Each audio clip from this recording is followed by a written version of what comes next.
That's interesting. So let's go dive directly into it. When somebody says they have experienced organizational hurt, what are they really saying? What happened? What are some examples? What is organizational hurt?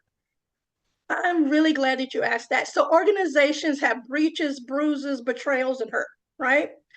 And it can come from a lot of different places. I will guarantee you in this time, in this economic time, with the policies and some of the issues that are coming out of Washington, organizations are going to end up disappointing employees because they can't live up to the vision and values. They may have to change their culture. Layoffs are coming. The feeling of discrimination and being treated inequality, inequities are going to happen. And so those things at a larger macro level are going to come into place. There's no way that we're going to be able to get through this and companies come out untouched. So by proxy, I would advise your listeners to expect that there is going to be some hurt that comes with your company as they're just trying to survive the next 4 years. Wow. So at a larger level, those things can be layoffs. Those can be, you're not necessarily living up to your values. You're not necessarily living up to your social responsibility. I am disappointed in you. I feel there's a breach of contract of what was sold to me during maybe the hiring process and what I got in when I get into the door was just very common. Those hurts can also come at a managerial level for the same reason.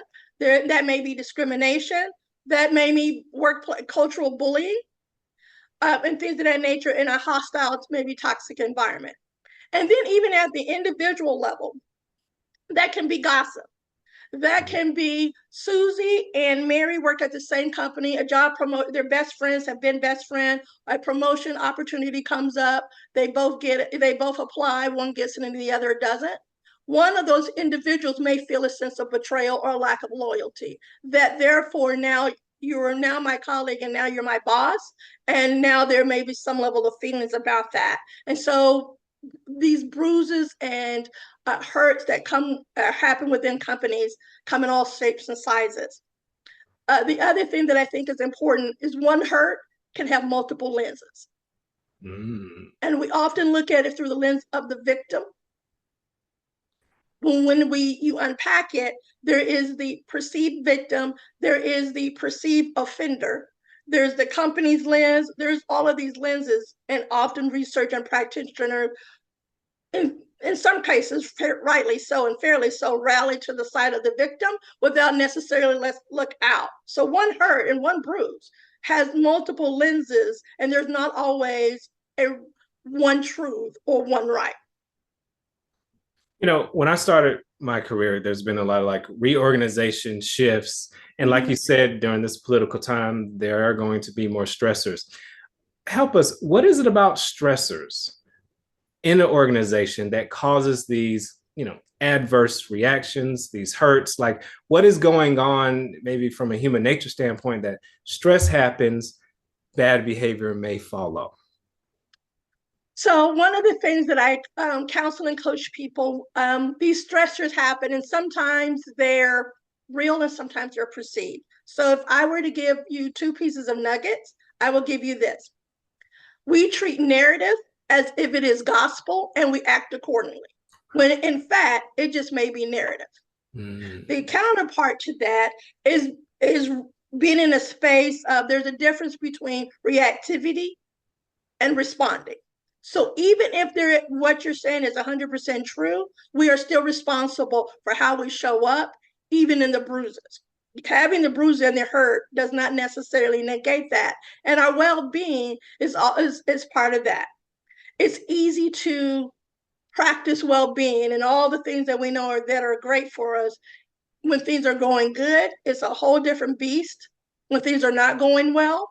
But then that is where the work comes in. Is that making sense? It does make a lot of sense. So from a new employee, somebody going into the workforce, the corporate workforce, they're extremely ambitious, and you've worked with enough clients, you know what they're about to go through. How do you emotionally prepare yourself to go through the expected hurts, the disappointments? Like what has to be inside you to make sure you're okay and that you're responding the way you feel like ethically you should respond? Been going in with realistic expectations. Okay. I think we put companies, leaders, so forth and so on the pedestal. We're socialized to do so. All the leadership books, all the articles on LinkedIn, all the podcasts, there's a lot. We put organizations and leaders on pedestals that sometimes sometimes we hold companies and leaders responsible for things they didn't necessarily agree to. And that fall off that pedestal can be quite significant. So going in with realistic expectations that in the course of your career, there are going to be hurts and bruises. There are going to be betrayals. Setting oneself up, not necessarily in a negative manner, but to set oneself up of leaving space for that, because there's no way for you to be at a company 5, 10, 20, 30 years and it not happen. So setting oneself up for realistic expectations probably would be number one. Number two, even in the midst of hurt and hardship and betrayals, there is growth. And sometimes even things that are unpleasant happen to us, are designed to be reveals to us, and sometimes they're mirrored to our work, in that. Often I coach people in taking these opportunities. A bad boss, a co-worker, things of that nature are actually the things that we use to practice the work that is going on in session. And so we take hurt and betrayals and make it advantageous. I like that. I like that. I want to double down on something that you said. Leave space for those advantageous, those organizational hurt to happen in your life. What does that look like? I know from a financial planner, it's, have some money saved to the side for an organization treats you in a certain way. What about emotionally? Like, what are some things where I can have capacity to persevere, to move through? Like, what is that? Great. Really good question. So I think a couple of things go into that.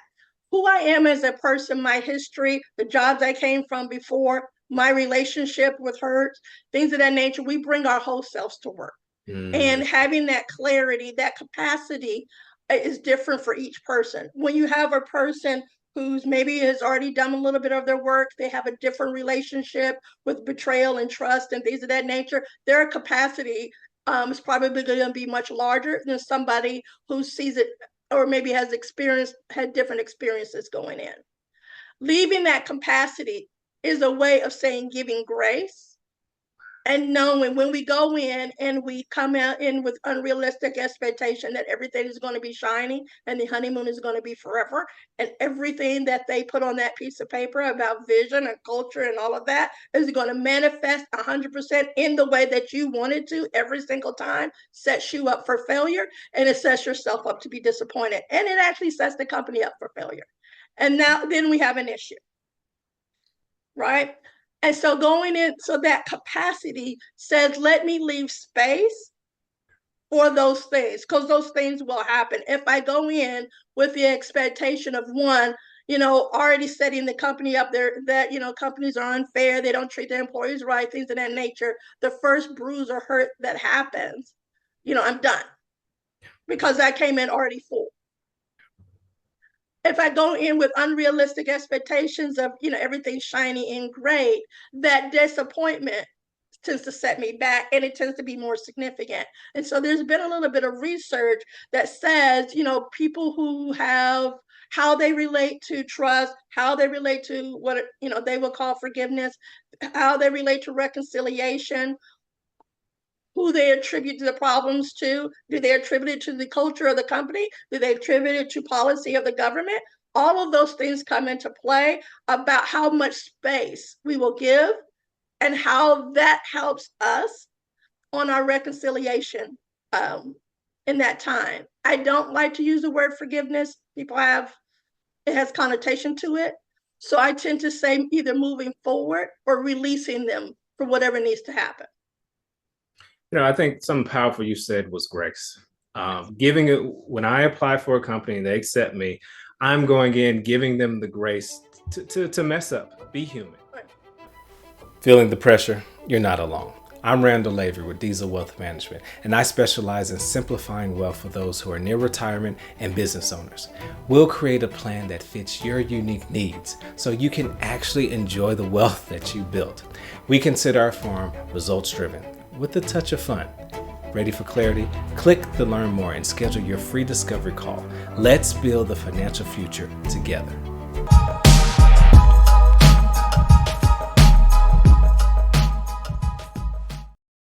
The more I know, the more money I can make.